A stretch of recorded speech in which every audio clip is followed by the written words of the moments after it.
niveau.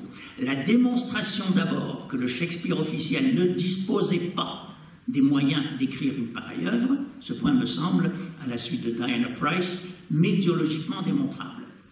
Un deuxième temps consiste à proposer à sa place le prétendant John Florio. L'hypothèse, en effet, tentante et crédible, mais que, moins affirmatif que Tassinari, je laisse en l'état des recherches à l'état d'hypothèse ou de jeu. Récapitulons, et peut-être numérotons, en tentant de nous maintenir au plan, glissant ou si vite abandonné, des faits. Je propose les 10 points suivants, comme l'embryon d'un pense-bête ou d'une charte, pour mieux cadrer les débats à venir. 1. Première question, logique ou médiologique au Stratfordien. Comment faites-vous sortir cette œuvre de cette vie? Vous agitez le rideau de fumée du génie.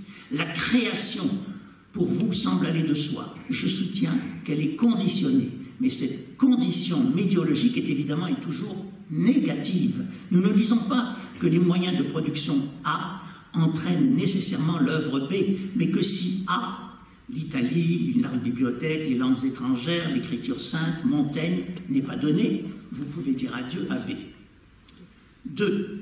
Votre thèse repose sur une idée simpliste du savoir ou de la culture. Pour vous, Shakespeare, or whoever be his name, a quitté l'école vers 15 ans et grappillé ses immenses connaissances par imprégnation sur les docks de Londres ou dans les conversations arrosées de la Mermaid Tavern. Vous niez d'ailleurs, pour proportionner à l'objection votre riposte, que ce savoir fut immense. Vous insinuez parfois qu'on l'aurait beaucoup exagéré. Je vous réponds que cette œuvre enferme une encyclopédie des savoirs de son temps et qui ne cesse, au-delà de celui-ci, de poser de nouvelles questions. Je mesure sa culture à l'attention qu'on lui donne et au temps virtuellement infini que d'autres consacrent à l'étudier et à le suivre. 3. Plus précisément, ce savoir reposait sur la fréquentation assidue, dévorante de livres. Il supposait une impressionnante, pour l'époque, bibliothèque. Est-ce un point que vous contestez?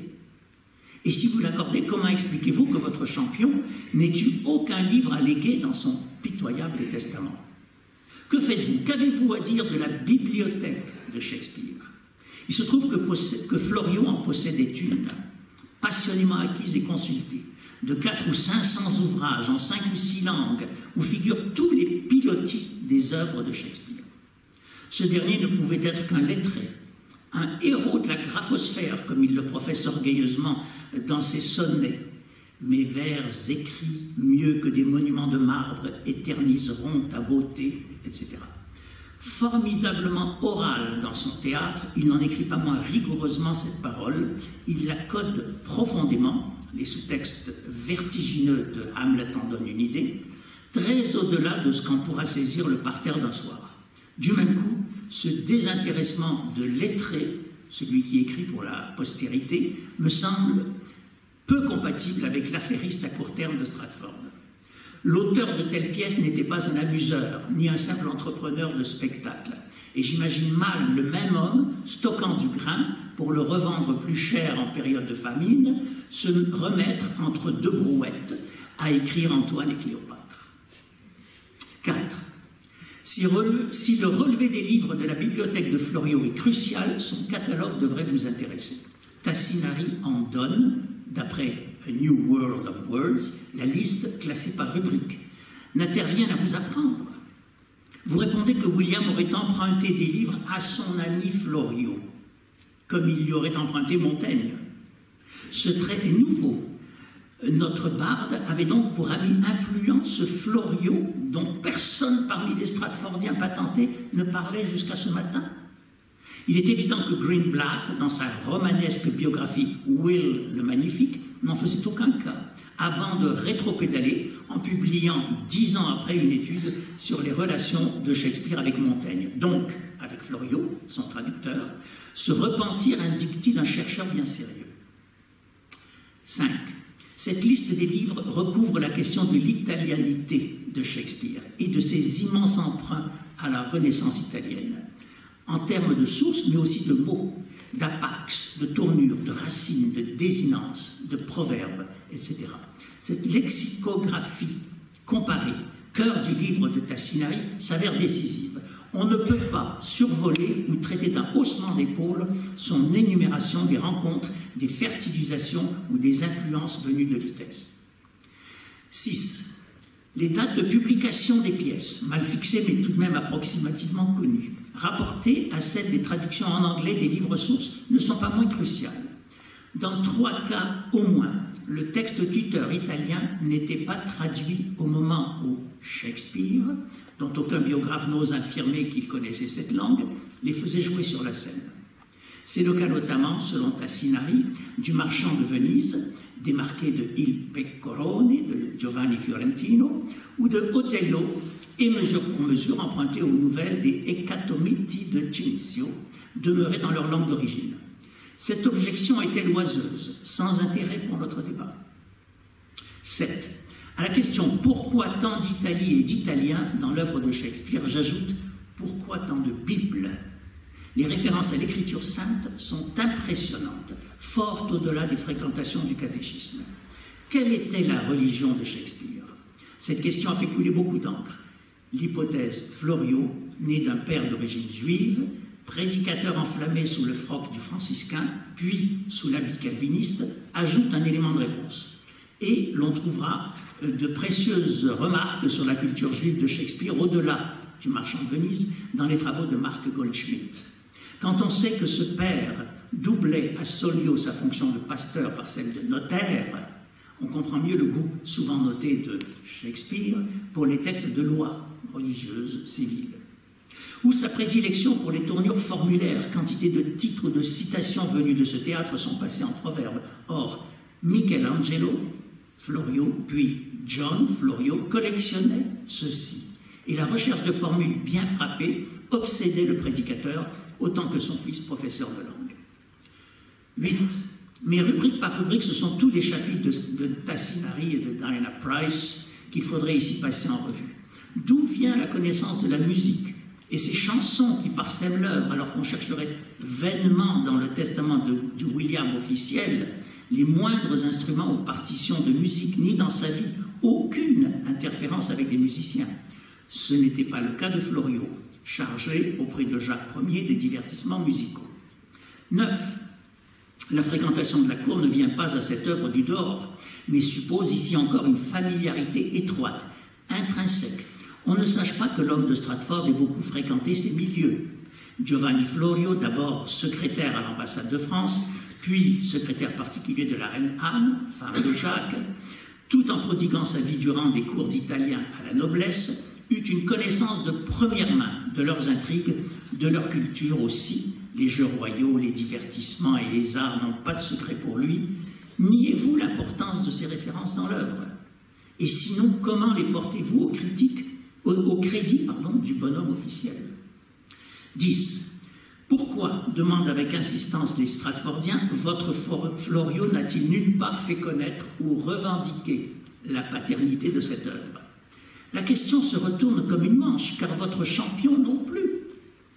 Lorsque Shakespeare dédicace à Henry Wriothesley, comte de Southampton, Vénus et Adonis, en 1593, qui sera suivi du viol de Lucrèce, en 94, il déclare lui soumettre là le premier héritier de son invention, alors qu'à cette date, le signataire a déjà à son actif un bon nombre de pièces, parmi lesquelles la Comédie des Erreurs, la Mégère apprivoisée, les Trois Henri VI ou Richard III.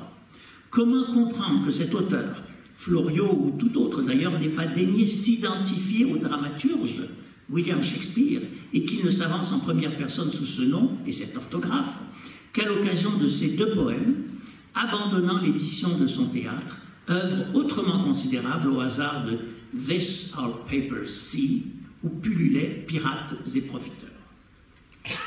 Un jour, un auteur, quel que soit son nom, a refusé d'être Shakespeare. Pourquoi une œuvre si considérable n'a-t-elle pas été clairement signée ni revendiquée?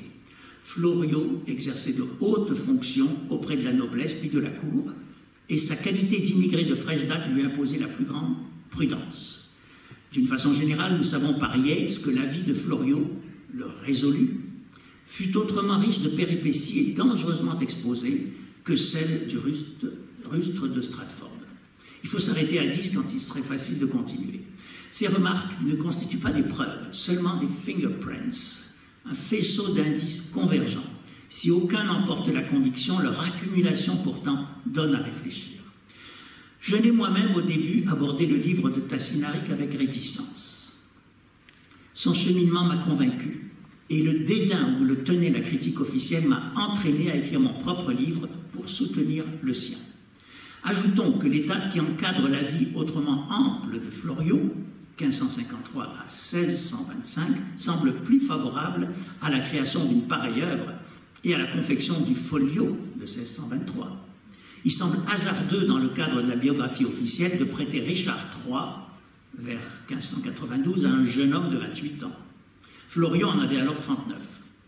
D'autre part, Hemingers, Condell ou Ben Jonson avaient-ils l'autorité suffisante pour corriger les éditions corrompues qui reparaissent parfois fortement modifiées dans le canon de 1623 ?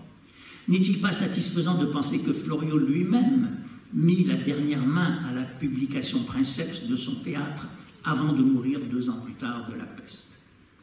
Notre hypothèse n'assassine nullement le barde et permettrait plutôt de mieux apprécier ses textes. Let's pretend, comme dit Aragon, que Shakespeare et Floriot ne font qu'un. Cette révision résout beaucoup d'énigmes, tout en soulevant d'autres difficultés moins embarrassantes, à mon avis, que je mentionne dans mon livre. La discussion ne fait que commencer. Quel que soit l'auteur, si longtemps dissimulé sous ce masque, il n'a rien à craindre de cette reprise d'enquête et n'en sortira pas diminué, mais doté au contraire d'une éducation, d'une surface sociale et d'un visage enfin digne de son œuvre. Voilà, c'est le texte que nous a envoyé Daniel Monod.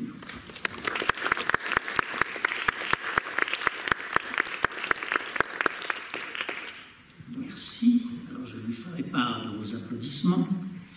Et là, nous passons à la quatrième exposé, celui de Catherine Lizac. Alors Catherine Lizac est professeure de littérature britannique et membre du laboratoire de recherche Sciences, Philosophie, Humanité à l'université Bordeaux-Montaigne. Elle est éditrice scientifique de Richard II pour les Internet Shakespeare Editions. Elle est l'auteur de nombreuses études sur Shakespeare, dont L'emprise de la volonté dans le roi Lear, chapitre paru dans un ouvrage collectif sur Shakespeare au risque de la philosophie, 2017, et Scriptural Faces and Dramatic Encounters in King Richard II, The Glass, 30, 2018. Alors, le sujet de l'exposé de Catherine Lizac, et je le trouve, Listening Shakespeare ou Listening to Shakespeare, avec un tout entre parenthèses. Oui, bonjour. Donc, mon titre à l'origine, avec son résumé en anglais, était Listening to Shakespeare, et j'avais mis to entre parenthèses pour suggérer que Shakespeare est à l'écoute, tout comme Shakespeare, on le somme à écouter. Bien sûr, dans ce titre, on se demande qui est Shakespeare et qui on somme à cette écoute. Alors, je remercie d'abord Lamberto de m'avoir invité et avoir insisté à ce que je vienne. Des difficultés de santé m'avaient rendue réticente à la fin août. Et finalement, j'ai décidé de venir parce qu'en effet, mon intention première était de me rendre présente en tant que shakespearienne, ne serait-ce que pour entendre et peut-être pour répondre à vos questionnements, sans ouvrir une polémique désagréable. J'avais entendu Mark Rylance avec Derek Jacobi récemment expliquer que lorsqu'ils avaient lorsqu'ils ont ouvert leur site qui invite tout sceptique, toute personne qui douterait de l'identité de Shakespeare à les rejoindre, à présenter leurs idées, qu'ils avaient reçu une lettre extrêmement virulente de Stanley Wells. Et ce qui les étonnait, c'était le ton sur lequel ils se sentaient malmenés. Et je me suis mise à leur place. Et je me suis mise à leur place de personnes qui s'étonnent et qui, cherchant une réponse, reçoivent une claque. Et je me suis dit que peut-être il fallait essayer de proposer des réponses sur un autre mode que celui de la polémique ou du revers de main, du dismissal. J'allais vous lire un texte, sans doute je vais en lire des morceaux, mais peut-être que vraiment je vais parler, parce que j'ai entendu beaucoup de choses qui demandent à ce que nous nous parlions. Moi-même, lorsque j'étais jeune et je commençais dans Shakespeare, j'avais vraiment du mal à envisager qu'une seule personne détienne,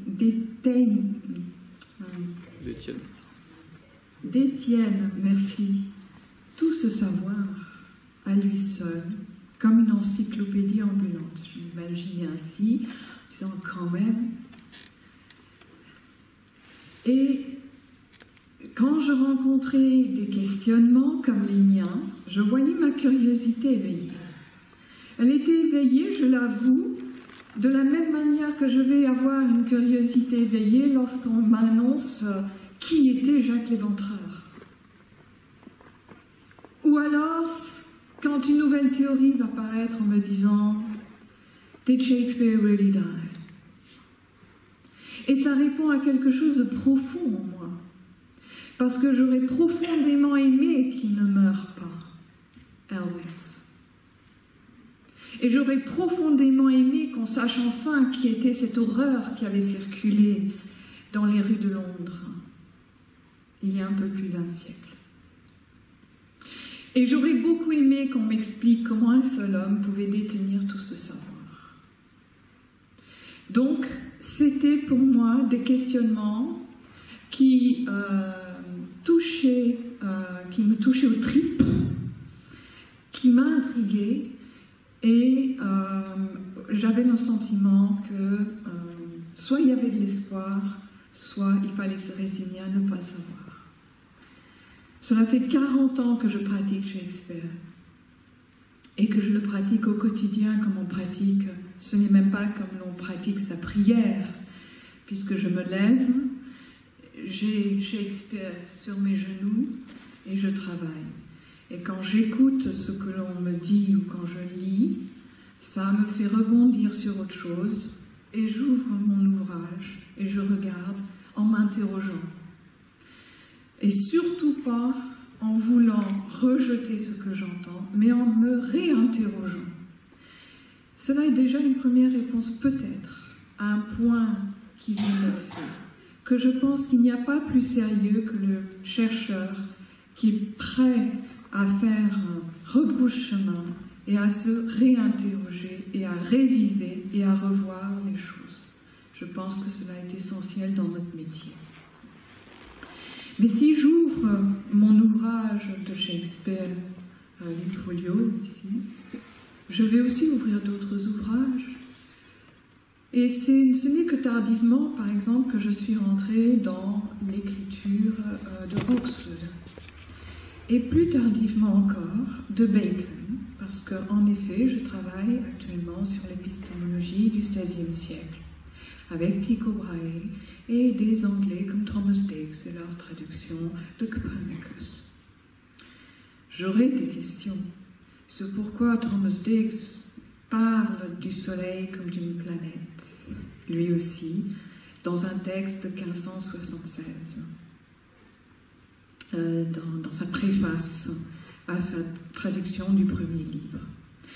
J'aurais une question sur pourquoi Bolingbroke emploie l'image suivante et que les épistologues de la Renaissance que j'ai consultés jusqu'à présent n'ont pas su m'aider concernant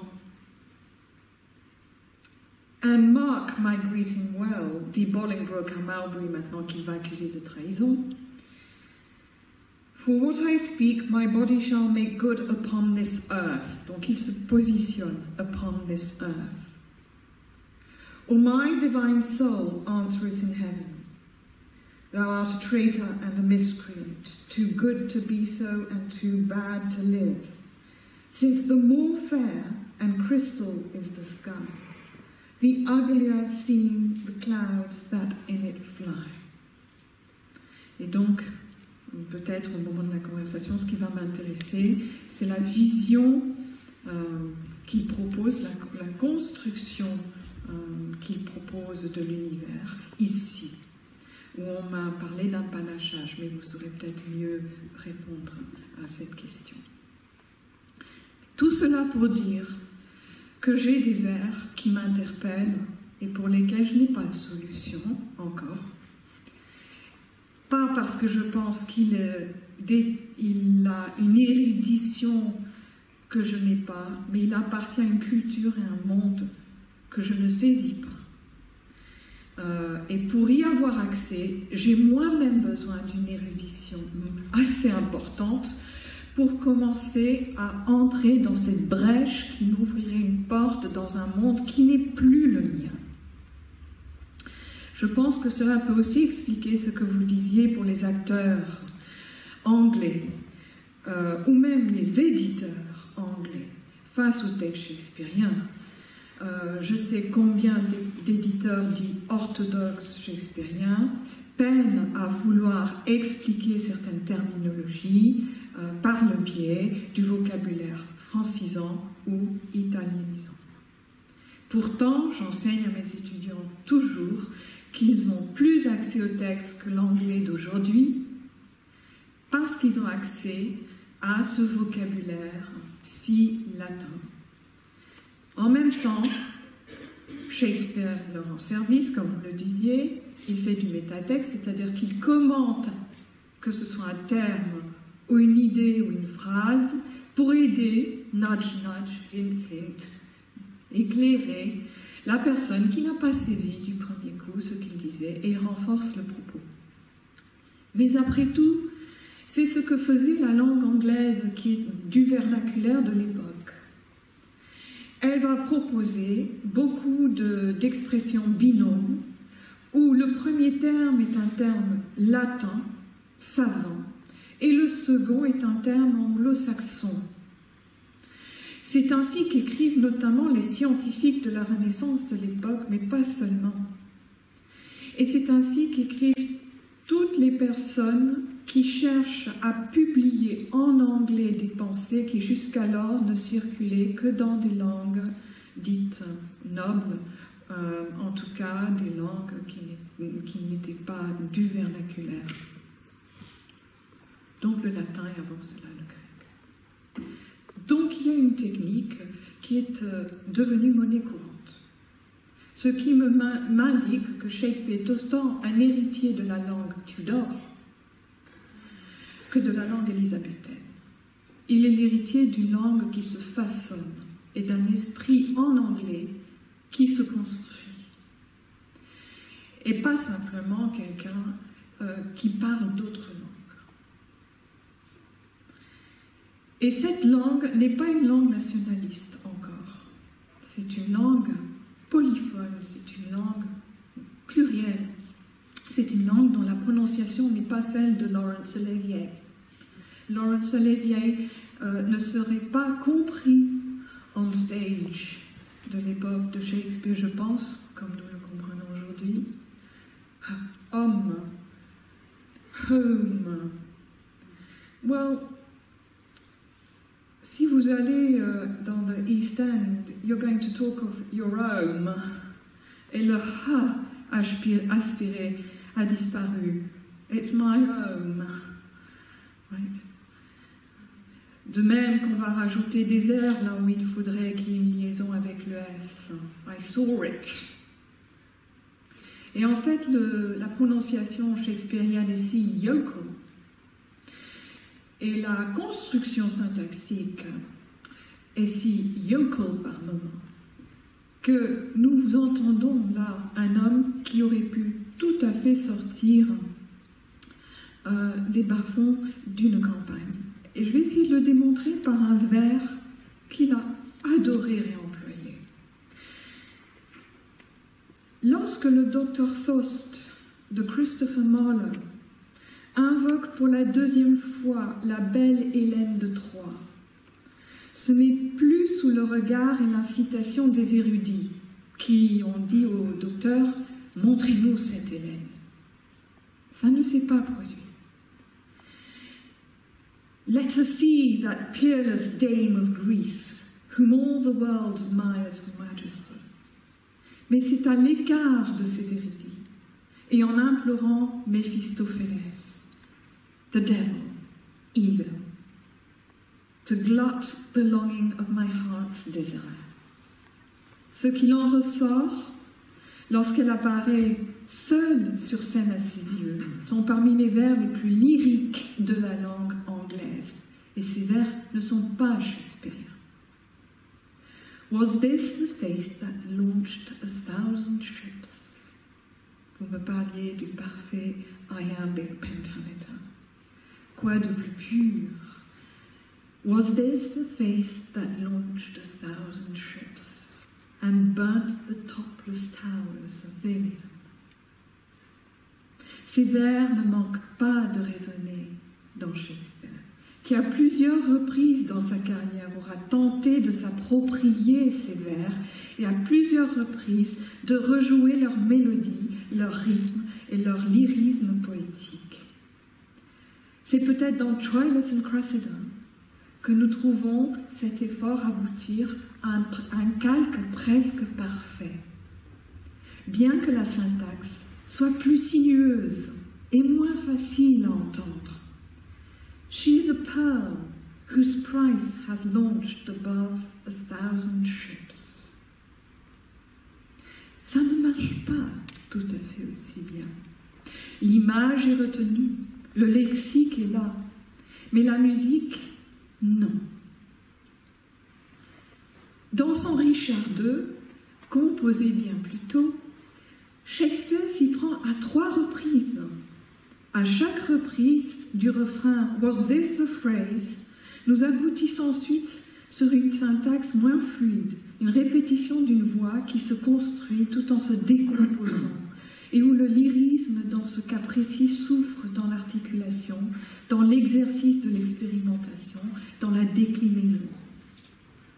Was this the face that every day, under his household roof, did keep 10,000 men? Ce sont des vers qui, tout en balbutiant, anticipent plutôt la voix du vieux roi Lear. J'ai presque fini. Was this the face, continue-t-il toujours, that like the sun did make beholders wink? Ah, enfin, the iambic pentameter est de retour. Mais où est partie la poésie? Il parle d'éblouissement, mais wink, hein, n'est-ce pas? Mais pas d'émerveillement. 3e tentative. Was this the face which faced so many follies that was at last outfaced by Bolingbroke? 3e tentative, où nous travaillons avec les relatives et les déictiques. Was this the face did make? Le did make, c'est un peu ce que vous entendriez aujourd'hui en Angleterre si vous disiez Was this the face what made 10,000 ships? What made beholders wink? Le what étant colloquial. Et ce que je reconnais ici, c'est un poète à l'œuvre, avec une langue encore pâteau, sortie d'une origine qui n'est pas londonienne, qui n'est pas mamourienne et qui n'est pas universitaire, et qui est en train de lutter non pas avec le vocabulaire, mais avec la syntaxe et son lyrisme. Il est poète. Il est poète parce qu'il travaille à ses vers. Et ces pièces sont le lieu de ce travail et d'écriture continuelle. Maintenant, avec plus de temps, je vous aurai montré comment l'écoute de Richard II des paroles de folie renvoie aussi aux paroles italiennes auxquelles fait référence le duc de York au début, lorsque Gaunt ensuite intervient et parle de This Isle, this England. Bon. Donc il y a un renvoi entre le rhétoricien érudit, les costumes, le vocabulaire et l'Italie. Mais souvent, cela est décrié et conduit à des situations dangereuses.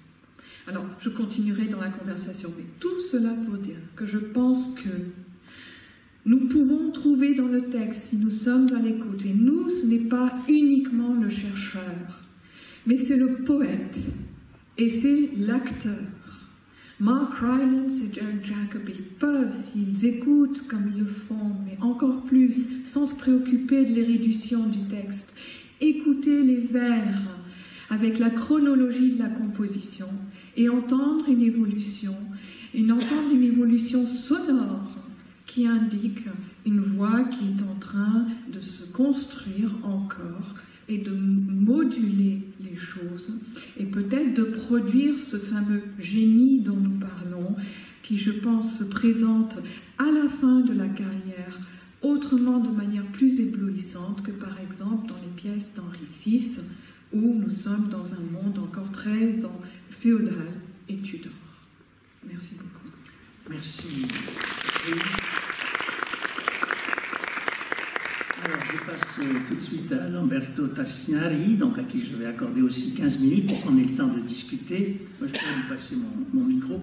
Donc, Lamberto Tassinari, né en Italie, a obtenu une lauréat en philosophie à l'Université de Florence en 1973, avec une thèse sur Claude Adrien Helvétius. Il a vécu à Florence, Rome, Milan, Turin, où il a travaillé dans l'enseignement et dans le domaine éditorial. Mais Lamberto Tassinari est à Montréal depuis 1981. Il a enseigné la langue et la littérature italienne à l'Université de Montréal de 1982 à 2007. Et il est membre fondateur de la revue transculturelle montréalaise Vice Versa, qu'il a dirigée jusqu'à son terme en 1997. Il a publié romans, essais, etc. Et il travaille actuellement à la réalisation en Italie de son adaptation théâtrale de La Tempête de Shakespeare, qui a pour titre La Tempesta secondo John Florio. Alors Lamberto, à toi, Shakespeare et Florio, un rapport refoulé.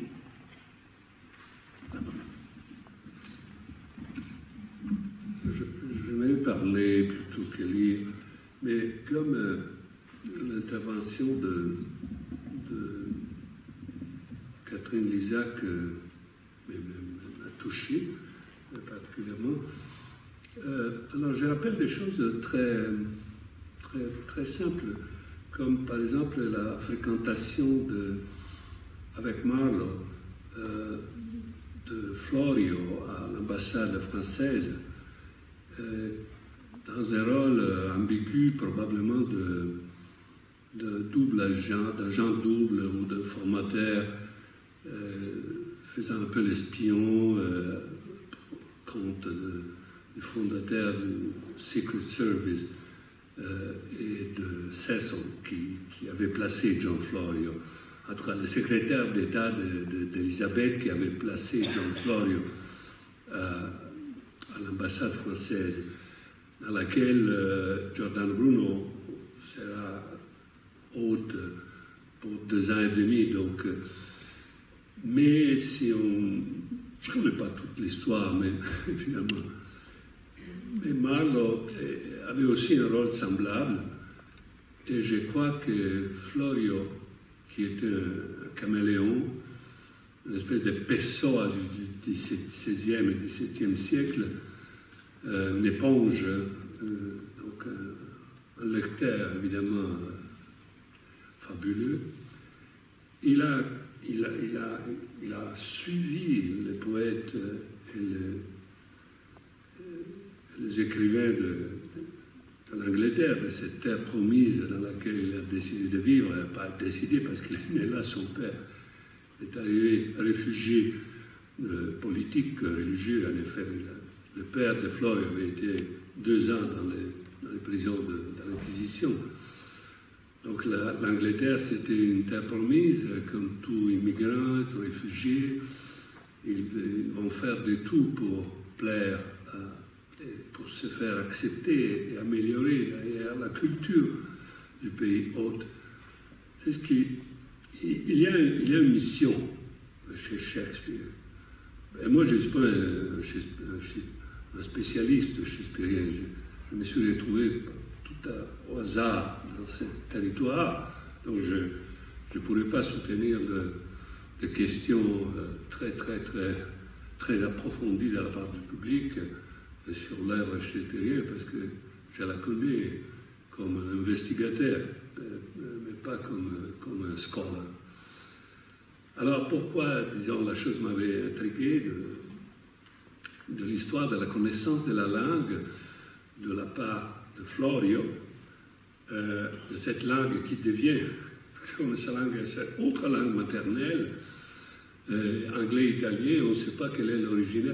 Il y a un auteur allemand, je pense, que je lus en 2005 en anglais. Il disait que c'est très rare de voir un traducteur dont on ne peut pas distinguer l'original. Et c'est Florio.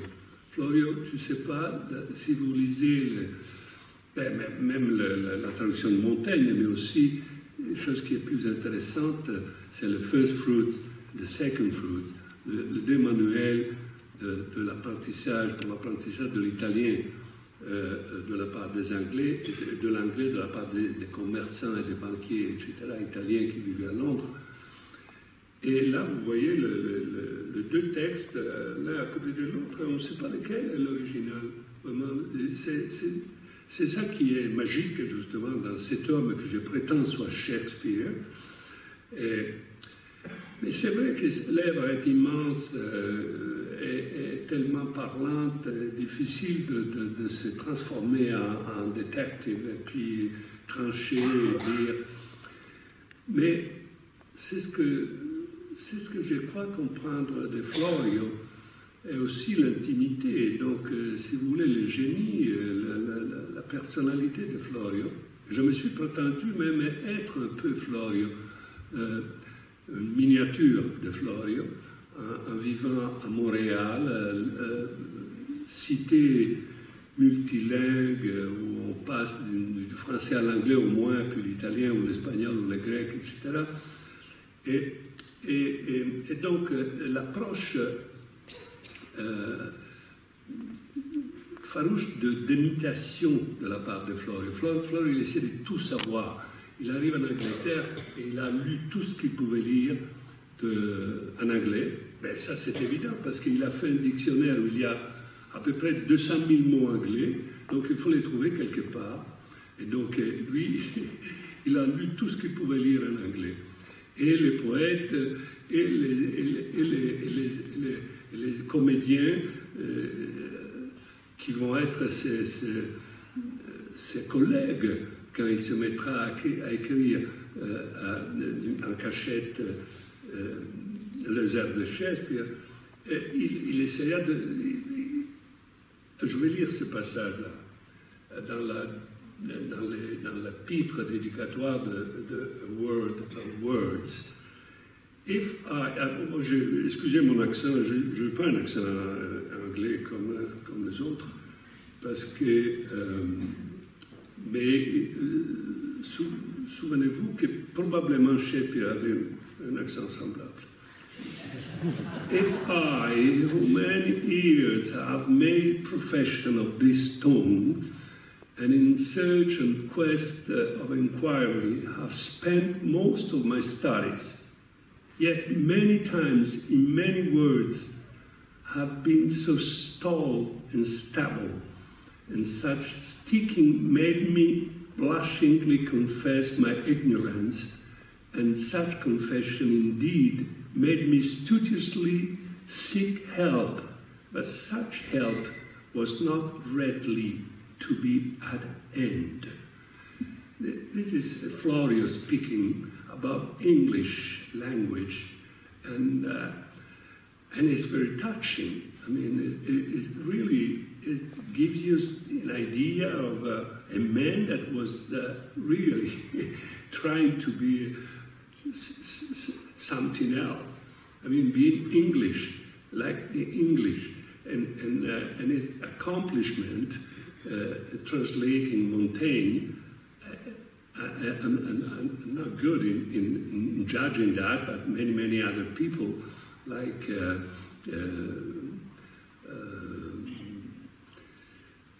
Frances Yates, just her and many others, they said, ils ont dit, il a fait Montaigne anglais. Donc, pour faire Montaigne anglais, ça prend du métier. Ça prend de la force, une connaissance de la langue. Et donc, pour revenir à l'histoire de Marlowe, donc c'est cette poésie que dans les vers de Shakespeare est rarement obtenue. On ne l'a pas, comme tu l'as montré très bien. Et Marlowe est très intriguant aussi, sa vie, évidemment. Il meurt très jeune, en 96, il me semble, en 99.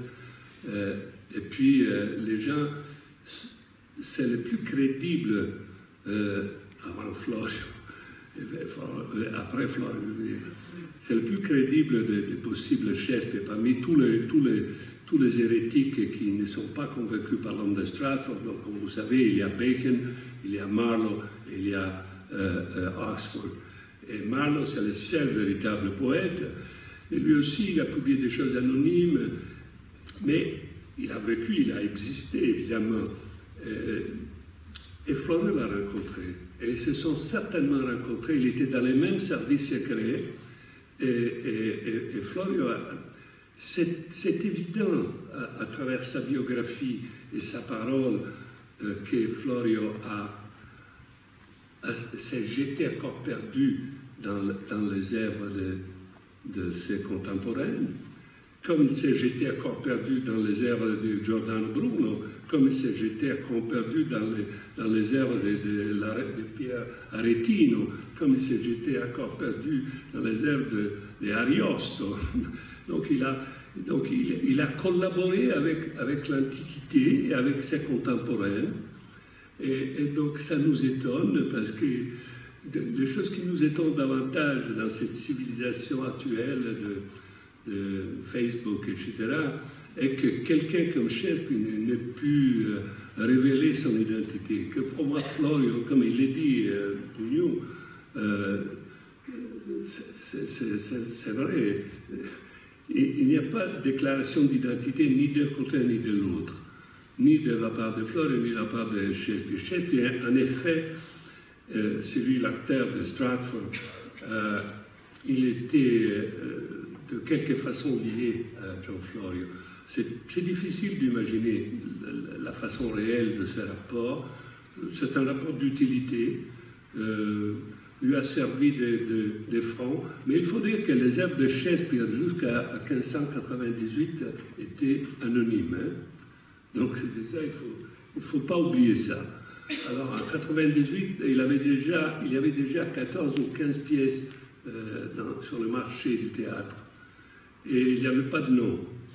Et quand est sorti, mais il suffirait pour vous montrer, même aux gens qui ne sont pas experts, qui ne sont pas comme je l'ai été, moi aussi j'ai devenu un peu savant à force de coudes, mais il suffit de lire l'introduction aux deux poèmes, aux deux longs poèmes de 1593 et 14, de Venus and Adonis et The Rape of Lucrece, et lire en même temps les dédicaces que John Florio a fait à Southampton pour son dictionnaire de 98. C'est le même. C'est le même.